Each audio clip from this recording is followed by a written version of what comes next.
Hola, ¿qué tal a todos? Muy buenos días. De nuevo les damos la bienvenida en este webinar que organiza la Unidad de Comunicación Estratégica del Hospital General San Juan de Dios, con el objetivo de brindarle a la población guatemalteca estos o algunos temas médicos, los cuales que sabemos en el tema de la pandemia COVID-19, todo pues se ha visto afectado y hay muchas enfermedades que también se han quedado sin una atención de manera directa como normalmente se hacía en las consultas externas de los hospitales. Hoy nos encontramos con el doctor Stanley Escobar. Él es médico neurólogo del Departamento de Neurología y Neurociencias de acá del Hospital General San Juan de Dios, con el que vamos a tocar el tema del Parkinson. Doctor, si usted se puede presentar, por favor, y podemos pues indicarle a la población cuál es el objetivo de esta transmisión. Sí, gracias. Bueno, soy el doctor Edwin Stanley Escobar Pineda, soy médico neurólogo internista, laboro en el Departamento de Neurología y Neurociencias, acá en el Hospital General San Juan de Dios. Y pues junto con el doctor Otoniel Gramajo tenemos a cargo la clínica de Parkinson y trastornos del movimiento en este hospital. Y pues es un honor, es un gusto, gracias por invitarme a hablar de un tema sumamente importante, al cual haremos énfasis e iremos respondiendo preguntas en el momento que ustedes las vayan haciendo. Muchas gracias, doctor. Parkinson, una palabra que para muchas personas pues es muy difícil asimilar porque se escucha mucho, se ven muchas situaciones en las cuales los guatemaltecos, o no solamente los guatemaltecos, sino a nivel mundial, es una enfermedad que afecta bastante, doctor. Entonces, para empezar, les vamos a recomendar, si ustedes tienen alguna consulta, algún comentario, tienen alguna duda referente al tema que estamos platicando el día de hoy, pueden hacer sus comentarios en esta transmisión en vivo. Vamos a tratar de ir respondiéndolos de una vez acá con el doctor, que es el experto del tema, y si las preguntas surgen más adelante, pues las vamos a estar respondiendo por medio de mensajes. Entonces, doctor, vamos a entrar a platicar de este tema súper importante. Para empezar, ¿cómo podríamos definir o qué es la enfermedad del Parkinson y en qué consiste? Okay. La enfermedad de Parkinson es un trastorno neurodegenerativo crónico que en muchos casos suele ser discapacitante. De manera de ver el impacto que esto conlleva, es la segunda enfermedad neurodegenerativa más frecuente solo después de la enfermedad de Alzheimer. Afecta a cerca de 7 millones de personas en todo el mundo y la Organización Mundial de la Salud prevé que este dato se está incrementando de manera muy rápida. Prevén que para el año 2030 esta cifra alcance los 14 millones aproximadamente en todo el mundo. Afecta sobre todo a edad avanzada. Pero bueno, ¿qué es la enfermedad de Parkinson? Bueno, es una enfermedad que no tiene cura hasta el momento, pero se puede controlar muy bien. Sus síntomas principales es temblor en reposo, ¿verdad? Lentitud para realizar movimientos, ¿verdad? O iniciarlos. Rigidez, ¿verdad? Que es la sensación de una resistencia a la hora de realizar un movimiento y que dificulta el movimiento en sí. Esos síntomas son los más importantes, pero tenemos otra serie de síntomas, como por ejemplo la pérdida de equilibrio, porque se afectan las áreas del control de la postura, ¿verdad? Esos síntomas son los más importantes, ¿verdad? ¿A qué se debe? Bueno, el cerebro funciona, ¿verdad?, a través de neuronas, que son células del cerebro que están interconectadas, conforman circuitos o conexiones, y estos circuitos son importantes para las distintas funciones del cerebro. Específicamente en este momento sería del control del movimiento. El cerebro tiene la capacidad de activar ciertos circuitos e inactivar otros circuitos, y de esta manera se lleva a cabo un movimiento coordinado, perfecto, ¿verdad?, sin problemas. Todo esto se lleva a cabo a través de estas conexiones que necesitan neurotransmisores. Un neurotransmisor es una molécula muy pequeña que se utiliza para llevar una función a cabo. En Parkinson, la molécula más importante o el neurotransmisor más importante es la dopamina. En estos pacientes existe una degeneración de las células que producen dopamina. Por lo tanto, hay un déficit y se activa o se inactiva el circuito que altera el movimiento. De esta forma se lleva a cabo, digamos, con el tiempo, de manera crónica, los síntomas que afectan a Parkinson. Doctor, pero ¿hay alguna explicación tal vez un poco más concisa de por qué el Parkinson se llama de esta forma? Ok. Realmente la enfermedad de Parkinson se empezó a estudiar hace siglos, ¿verdad? Existen muchos escritos antes de la época de Cristo que hacen descripción de temblor, pero no es hasta 1817 que James Parkinson, un médico inglés en Londres, empieza a estudiar de mejor manera a los pacientes que tienen temblor. Él los evalúa. En ese entonces no había tecnología como la que tenemos hoy en día y tampoco se había estudiado tanto todos los mecanismos de la enfermedad, pero él fue tal vez uno de los pioneros más importantes que descubre un grupo de personas, los observa, les da seguimiento y determina que esto es un problema a nivel del sistema nervioso. Muchos años después viene otro médico, un francés, Charcot. El doctor Charcot le da el nombre o bautiza el nombre de este síndrome en honor a James Parkinson, quien fue uno de los pioneros o que inició el estudio de los pacientes, y a nombre de él se le puso el epónimo de enfermedad de Parkinson. Y usted acaba de decir una palabra clave.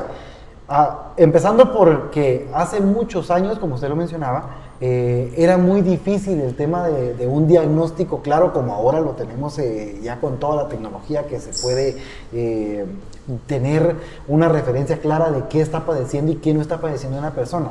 Pero, ¿es síndrome o enfermedad, doctor? Bueno, realmente es una enfermedad porque se conoce las causas, ¿verdad? Un síndrome significa que no se conoce muchas veces una causa, pero en enfermedad de Parkinson se ha descubierto a través de los estudios y de investigación que tiene una causa multifactorial, es decir, no hay una causa única, sino que más bien tiene un origen o varios orígenes, ¿verdad? Se mezcla una serie de situaciones o factores que provocan la enfermedad. Entonces, se considera una enfermedad al día de hoy que no tiene cura, pero que tiene tratamiento muy bueno para mejorar la calidad de vida de los pacientes. Sí, y de eso vamos a estar platicando más adelante. Como se los mencionaba al principio de esta transmisión, el objetivo de hacer este webinar es que la población también pueda estar enterada de todos estos casos, porque como a mi parecer, hay situaciones en las que uno solo escucha la palabra Parkinson y cree que pues esto es algo que es de muerte, pero es importante también conocer cuál es el proceso, los tratamientos, cómo se desarrolla todo esto, y de esto vamos a estar hablando en el transcurso de esta transmisión. Si usted tiene alguna duda, algún comentario que desee realizar en este video, lo puede hacer y nosotros con mucho gusto lo vamos a estar respondiendo acá con el doctor Stanley Escobar, médico neurólogo del Departamento de Neurología y Neurociencias del Hospital General San Juan de Dios. Doctor, pero ¿cómo se nota, cómo se manifiesta la enfermedad? ¿Cómo una persona antes de un diagnóstico médico puede decir, me está pasando algo y necesito ir al médico? Sí, digamos, la enfermedad de Parkinson tiene dos grandes grupos de síntomas, ¿sí? Los síntomas motores, que como dijimos es la rigidez, el temblor en reposo, esto es bien importante, ¿verdad? Porque el temblor debe estar cuando la persona está quieta, ¿verdad? No realizando un movimiento, y que debe aliviar o debe desaparecer cuando está dormida la persona. Entonces, no todo temblor es Parkinson, ni todo Parkinson tiembla. Hay personas que solo tienen la rigidez y la lentitud, y otras personas tienen un predominio más de temblor en reposo. Por otro lado, tenemos los síntomas no motores, es decir, los síntomas que aparecen que no tienen relación con movimiento. Hablamos de trastornos del sueño, insomnio, dificultad para dormir o un sueño muy continuo, ¿verdad? Pesadillas muy vívidas que tienen ciertas características, o problemas, un síndrome que le llamamos síndrome de piernas inquietas, donde la persona no puede dejar de mover las piernas durante el sueño o antes de dormir y no lo permite, también puede ser despierto. Todo esto son diagnósticos muy difíciles de hacer al principio y por lo tanto no se relacionan más adelante con Parkinson, pero son síntomas que pueden preceder incluso 10 años antes que aparezcan los primeros síntomas. pueden haber problemas de depresión que no resuelven con medicamentos, ¿verdad? Problemas del olfato. El olfato es un síntoma de mucha sospecha al inicio y puede aparecer 10 años fácil antes de los síntomas motores.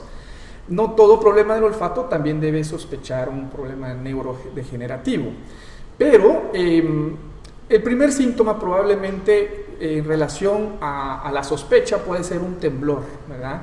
Un temblor que debe ser solo en la mitad del cuerpo, suele aparecer de manera leve, se incrementa con el nerviosismo, pero que progresa en los meses o en años siguientes, ¿verdad? Ese tal vez suele ser el síntoma tal vez más vistoso, se da en el 70% de los casos, y en los otros casos puede ser solo lentitud o dolor de hombro, ¿verdad? Que suele ser un signo temprano de rigidez en una parte del cuerpo. Entonces, podríamos interpretarlo de que no hay o no todos los síntomas son exclusivos del Parkinson. Exacto, sí. Digamos, cuando nosotros evaluamos un paciente con Parkinson, debemos individualizar. Ningún Parkinson es igual en las personas, ¿verdad? Algunas personas tienen más síntomas de rigidez, algún síntoma puede estar ausente, ¿verdad? Pero lo común es que debe prevalecer un síntoma pero importante, que es la lentitud para hacer movimientos. Ese síntoma, nosotros le decimos que es un síntoma indispensable para el diagnóstico. Y luego ya vienen ciertos otros síntomas. Y hablábamos también de que existen temblores que no son Parkinson, ¿verdad? Por ejemplo, está el temblor fisiológico o el temblor por ansiedad, ¿verdad? El temblor por problema de hipertiroidismo, o un temblor esencial, que es un temblor diferente a Parkinson, que no tiene los demás síntomas y tampoco comparte el mismo tratamiento. No es que todo temblor vaya a ser sinónimo de Parkinson también. Y pues hay síntomas muy exclusivos y otros que no, que se comparten con otras enfermedades. Es ahí donde es importante el diagnóstico médico para poder determinar un tratamiento específico, porque pues como usted lo mencionaba, puede que sea también fácilmente confundido, y es importante que el diagnóstico sea realizado por médicos especialistas que puedan determinar cuál es la vía correcta para tratar. Ahora, doctor, hay una pregunta que creo que es muy frecuente, porque en medio de la pandemia COVID-19, que es algo que ha estado afectando al país y al mundo desde hace ya más de un año acá en Guatemala, pues existe la duda de, por ejemplo, un adulto mayor después de padecer COVID, de estar infectado con COVID-19, de recuperarse, ¿hay alguna alguna forma de que esta persona pueda después de esto desarrollar Parkinson? Mencionándolo porque, como usted decía hace un momento, la pérdida del olfato es característica de este virus, pero también es algo que puede ser un factor que puede en algún momento llegar a ser con diagnóstico de Parkinson. Entonces, exacto, ¿puede un paciente tener Parkinson? Esa es una muy excelente pregunta. En el año de 1917-18 existió la pandemia de la gripe española. En ese entonces no se sabía muy bien el mecanismo, pero era una enfermedad viral. Muchos años después, algunos médicos empezaron a ver que en estas personas, no todos, cerca de 4 millones de las 60 millones que padecieron esa pandemia, desarrollaron parkinsonismo, que es como una forma de Parkinson. Así que ahí es donde se empieza a vincular que ciertas enfermedades virales o infecciosas pudieran desarrollar un Parkinson. De hecho, le llamaban Parkinson postencefalítico o Parkinson encefalítico a raíz de esto. Hoy en día existen pero muy pocos casos, no aquí en Guatemala, gracias a Dios, que sí han identificado de un paciente que tuvo COVID y posteriormente desarrolló un Parkinson de manera muy abrupta y muy rápida.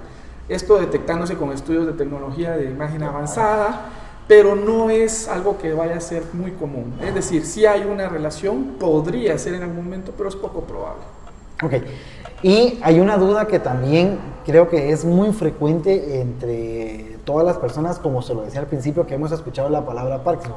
Personalmente, se lo digo, es algo que para mí, ahorita que usted lo explique, me va a aclarar muchas dudas. Por ejemplo, ¿hay alguna relación o ¿por qué la mayoría de personas piensa que el Parkinson está relacionado con la edad? Es decir, que solo un adulto mayor puede padecer Parkinson. ¿Esto es correcto, doctor? No, no es correcto. Digamos que la enfermedad de Parkinson puede dar a cualquier edad. Sí afecta a mayores de 60 años principalmente, es decir, 1 de cada 100 personas va a padecer Parkinson arriba de los 60 años. Pero hemos visto que de todos los Parkinson, un quinto o una quinta parte de todos los Parkinson es menor de 50 años. Todo esto tiene mucho que ver con la genética, ¿verdad? Y otros factores. Hablábamos de que las causas de Parkinson son varias, ¿verdad? Pero la edad, sí es un factor muy importante, tal vez el más importante para desarrollar Parkinson. Pero no es una enfermedad exclusiva de la edad del adulto mayor, sino más bien puede desarrollarse a cualquier edad. ¿Y es hereditario, doctor? Ok, solo el 10% de toda la enfermedad de Parkinson tiene un componente genético familiar, es decir, vamos a encontrar varios integrantes dentro de la familia que pueden tener la enfermedad. Esto no significa que sea 100% heredable, ¿sí? Sí hay un mayor riesgo, pero no tanto. Es decir, es muy poco probable también. Y hablando de entre hombres y mujeres, ¿son los hombres más propensos a padecer Parkinson o es una enfermedad que afecta, podríamos decirlo así, a todos por igual? No, sí hay una ligera prevalencia en los hombres, es decir, por cada mujer hay 2 hombres que padecen Parkinson. No se sabe realmente si es porque los hombres trabajamos más o tenemos más exposiciones a ciertos tóxicos más que la mujer, o si hay un componente genético que todavía no se ha descubierto. Pero aprovecho a hablar de otros factores de riesgo, ¿verdad? Uno de los más importantes es edad, como dijimos. El otro es el sexo masculino, pero también uno de los más importantes es la exposición a insecticidas o plaguicidas, ¿verdad? En el campo. Toda vez una persona haya trabajado en agricultura o en una fábrica donde no haya tenido una protección adecuada, ¿verdad? Y exposición laboral a ciertos tóxicos, sí puede tener o desarrollar Parkinson. Por otro lado, tenemos personas que pueden tener trauma de cráneo severo, ¿verdad? Es decir, un trauma de cráneo que haya requerido hospitalización. No todo trauma de cráneo es un factor de riesgo, todos nos hemos golpeado en algún momento, ¿verdad? Sin perder la conciencia, pero todo aquel trauma de cráneo que haya requerido una hospitalización intensivo, pues probablemente sí se vincule exactamente a desarrollar Parkinson, ¿verdad? Entonces es bien importante el trauma de cráneo. Por otro lado, personas que tienen melanoma, que es un tipo de cáncer de piel, también se ha visto que tienen un riesgo mayor a desarrollar Parkinson. Por lo tanto, hemos visto que hay varios factores, ¿verdad?, que probablemente se unan, más la edad, a que se promueva la enfermedad de Parkinson. Pero por otro lado tenemos factores protectores. Estos son todas aquellas situaciones, condiciones o características que nos ayudan a proteger a desarrollar un problema o en este caso una enfermedad. Se ha visto que la actividad física es uno de los más importantes, reduciendo hasta el 30% la capacidad de desarrollar Parkinson. E incluso en la persona que tiene Parkinson también disminuyen sus síntomas al realizar ejercicio. Otro factor importante es la toma de café, ¿verdad? Es decir, tomar 3 a 4 tacitas diarias de café pues ayuda mucho a proteger, igual que el té negro. Entonces son factores o son situaciones que podemos hacer desde ya. No estoy diciendo volvámonos adictos al café, claro, porque es tan delicioso, en lo personal a mí me gusta mucho, pero una alternativa podría ser un té para poder proteger, ¿verdad? La dieta mediterránea es una dieta muy, muy buena también para enfermedades neurodegenerativas como Parkinson o Alzheimer. Esta dieta se basa en muchas semillas, en frutos, en legumbres, ¿verdad? Salmón, aguacate, ¿verdad? Que son bastante saludables.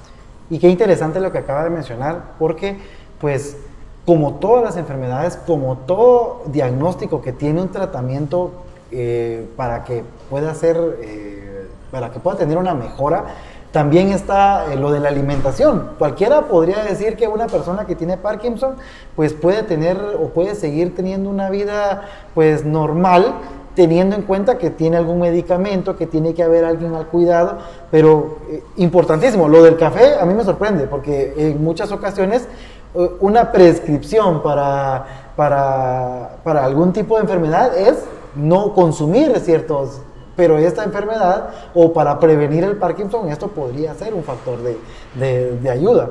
Queremos agradecer la audiencia de todas las personas que se encuentran conectadas en esta transmisión. Doctor, le cuento que tenemos pues personas que están sintonizando desde Canadá. Les mandamos un gran saludo.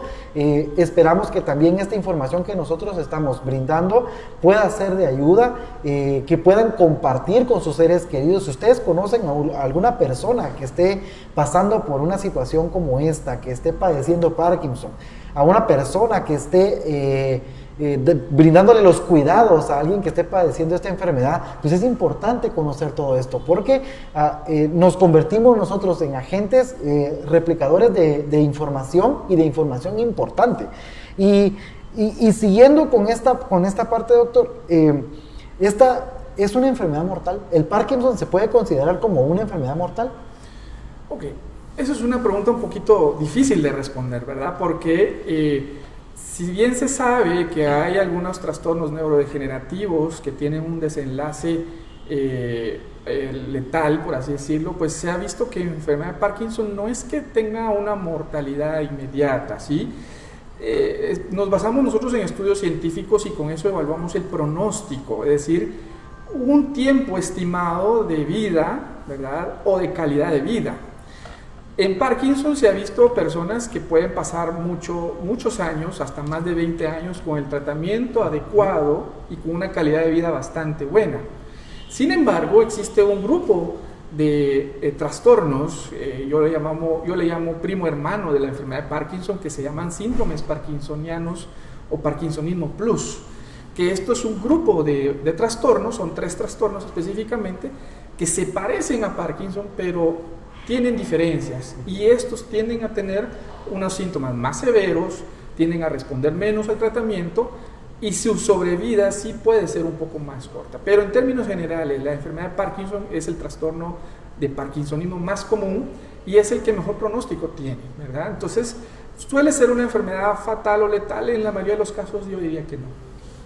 Y me imagino que se complica cuando esta enfermedad también está como asociada, o la persona que padece Parkinson también tiene alguna otra enfermedad que complique también su modo de vida, su alimentación, que por ejemplo una persona que aparte de tener Parkinson también padezca alguna enfermedad renal. Entonces sabemos que la dieta cambia totalmente, que ya no se pueden hacer ciertos hábitos alimenticios que van a favorecer a que la enfermedad de Parkinson tenga un desarrollo más completo. Eso, pues, así lo interpreto, doctor. Sí, así es. De hecho, las comorbilidades en la enfermedad de Parkinson, desde el punto de vista metabólicas, no son tantos, ¿sí?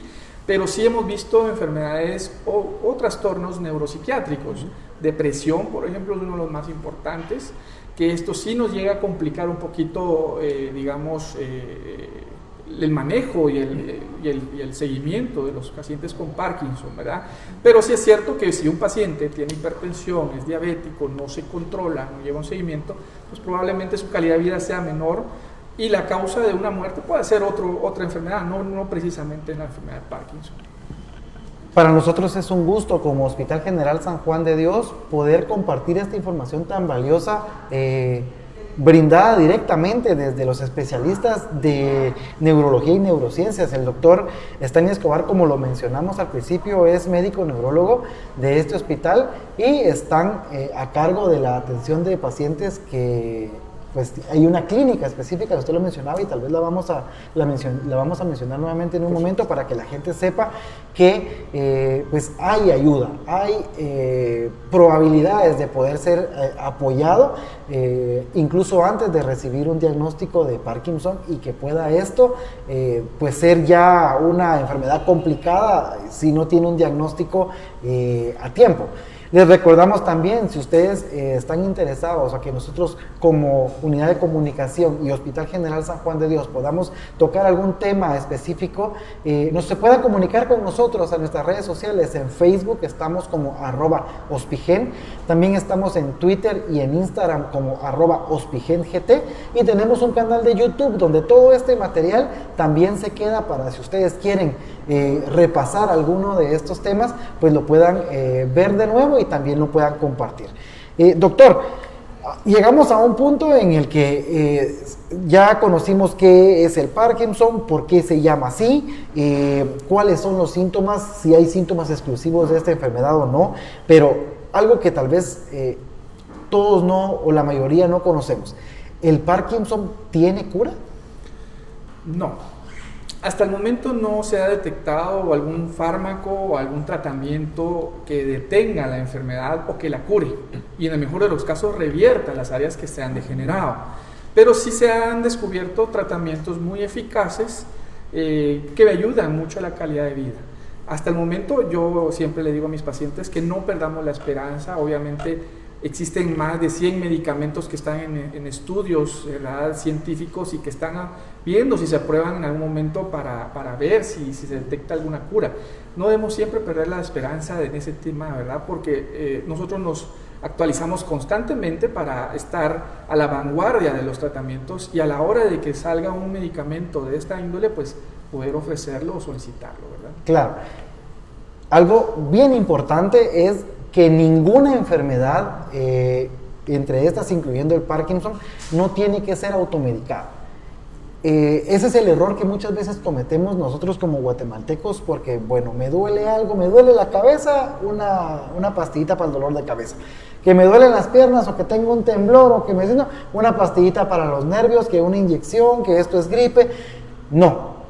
La recomendación principal es que toda aquella persona que sienta que algo no está bien en su cuerpo puede acercarse a los servicios de salud. El Hospital General San Juan de Dios es uno de ellos. La emergencia de adultos, la emergencia de pediatría y de gineco-obstetricia están atendiendo las 24 horas del día, los 7 días de la semana, los 365 días del año, y esto puede ayudar a salvar o a tener un diagnóstico completo de una enfermedad.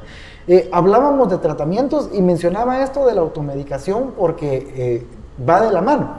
El tratamiento adecuado de cada enfermedad es prescrito por un médico que conoce, que sabe, que tiene a la vista al paciente y que lo puede, valga la redundancia, diagnosticar y pues darle este apoyo. Doctor, pero hablando de tratamientos, ¿cuáles son este tipo de tratamientos que se le pueden dar a un paciente? Okay. El tratamiento lo abordamos, todo paciente que consulta con nosotros debe llevar un manejo multidisciplinar, ¿verdad? No podemos ver a la persona solo como un paciente y un síntoma, no. Tratamos de evaluar muchos aspectos y dentro de esos aspectos está el tratamiento o el abordaje.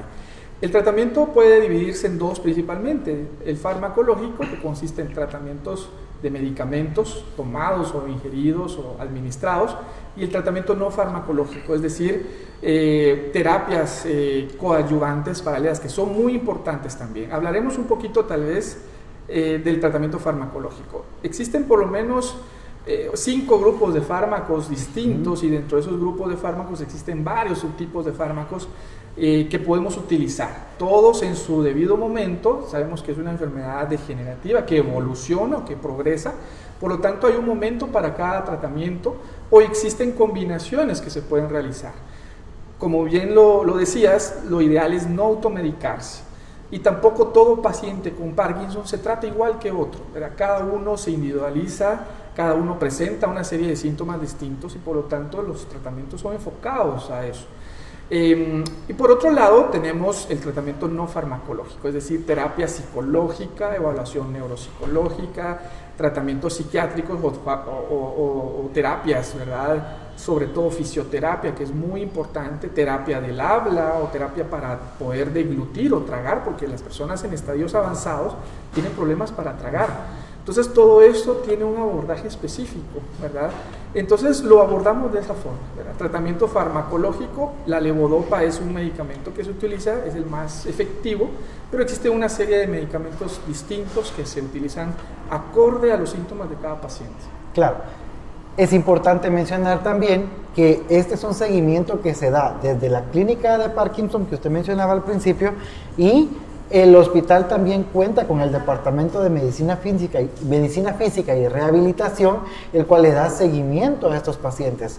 La terapia del habla, que es importantísima. Tuvimos la oportunidad de platicar de este departamento en unas sesiones anteriores y vimos que realmente cuentan con equipo, tienen personal el cual está capacitado para poder ayudar a los pacientes, no solamente con el diagnóstico, sino darles una terapia la cual les pueda dar una mejor calidad de vida. Pero aquí hay algo también importante, doctor. Hay personas que están a cargo de las personas que las cuidan. Algunas recomendaciones, y creo que con esto vamos a ir finalizando. Yo siempre lo digo porque para mí esto es un aprendizaje. De los temas médicos que nosotros hemos logrado abordar con los profesionales del hospital, podríamos pasar todo el día. Podríamos pasar muchas horas hablando de estos temas porque realmente hay mucho que conocer y la población tiene muchas dudas. Pero en el tiempo que podemos abarcar, hay algunas recomendaciones puntuales que se puedan hacer a las personas que están a cargo, porque no solamente es psicológico, no solamente la enfermedad que está pasando a las personas, sino abarca muchas situaciones. Por supuesto, yo pienso que el tratamiento, el abordaje, la evaluación del cuidador es bien importante, ¿verdad? No olvidemos a la persona que está encargada de los pacientes. El cuidador primario suele ser aquella persona que se encarga de todos los cuidados, principalmente del paciente. Suelen ser familiares principalmente, y en algunos otros casos suele ser una persona contratada para la mayoría del día. Esto con el tiempo puede desarrollar un desgaste físico, emocional en el cuidador. Por lo tanto, nuestro protocolo o nuestra evaluación siempre también está enfocada en la evaluación del cuidador. Pasamos test de calidad de vida al cuidador o sobrecarga al cuidador para detectar si existe alguna alteración como ansiedad, depresión en el cuidador, porque un cuidador sano va a cuidar o va a tener un mejor resultado, va a transmitir, y la calidad de la atención hacia el paciente va a ser mejor. Entonces, qué mejor que tener un cuidador sano, cuidado, abordado también. Recomendaciones para los cuidadores y para los familiares con los pacientes con Parkinson, pues que tengan mucha empatía. Es una enfermedad muy, muy difícil de llevar, ¿verdad? Tanto como para el paciente como para los familiares, pero debemos entender que nuestros pacientes no simulan síntomas, ¿verdad? No hacen todo con intención de caer mal a las personas. Una característica muy importante de las enfermedades crónicas con los cuidadores es que tiene a haber mucho roce o mucho problema entre el paciente y el cuidador, y no es de manera intencional, es simple y sencillamente el mismo desgaste que ambas partes sufren. Entonces, bien importante la empatía con el paciente, ¿verdad? Sobre todo porque tiene síntomas no solo físicos, sino también emocionales, psíquicos, psiquiátricos, de dolor, ¿verdad? Angustia. Entonces, queremos decirles y recalcar que ustedes no están solos. Nosotros estamos para la atención de ustedes, sus familiares, sus cuidadores y sobre todo, lo más importante, lo que nos debemos a nuestros pacientes. Desde ya agradecemos esta participación, doctor Stanley. Personalmente se lo repito, es muy importante que la población guatemalteca sepa que en este hospital se puede encontrar ese apoyo, se pueden acercar todas esas personas que en algún momento necesitan o tienen duda o necesitan un diagnóstico para poder sobrellevar esta enfermedad. Es así como estamos llegando al final de este programa. Les agradecemos a cada uno de ustedes su sintonía. También agradecemos si tienen alguna duda, algún comentario, algún tema específico que ustedes quieran platicar. Este momento o este segmento está abierto para poder apoyarlos. Doctor Stanley, agradecemos. ¿Algunas palabras de despedida? Únicamente agradecerles y pues muy contento de poder tener la oportunidad de brindar un poquito de información que espero sea muy valiosa, resolver dudas a las personas que nos están viendo, nos están escuchando, y pues espero pues que poder continuar con este tipo de actividades que son muy productivas y muy buenas. Muchas gracias, doctor. Les invitamos a que puedan seguirnos en nuestras redes sociales. Estamos en Facebook como @hospigen, en Twitter y en Instagram como @hospigent, y en Twitter que nos puedan dar ahí clic a la campanita para que les pueda llegar las notificaciones de todos estos temas importantes que el Hospital General San Juan de Dios tiene para compartir con ustedes. Mi nombre es Emilio Samayoa y los esperamos en una próxima para poder brindarles mucha más información.